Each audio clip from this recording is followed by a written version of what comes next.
கையிலும் மணிக்கட்டிலும் உள்ள எலும்புகள் எத்தனை? 27. நமது உடலுக்குள் ஆக்சிஜனை உள்வாங்கும் உறுப்பு எது? சுவாசப்பை. நமது உடலில் வலியை உணர்வது எந்த பகுதி? மூளையின் நரம்பு மண்டலம். நமது உடலில் இரத்தத்தில் உள்ள கழிவுகளை பிரித்தெடுக்கும் உறுப்பு எது?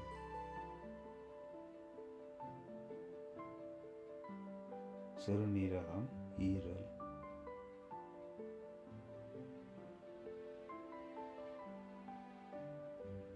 பெண்களின் மார்பகத்தின் அளவை நிர்ணயிப்பது எது?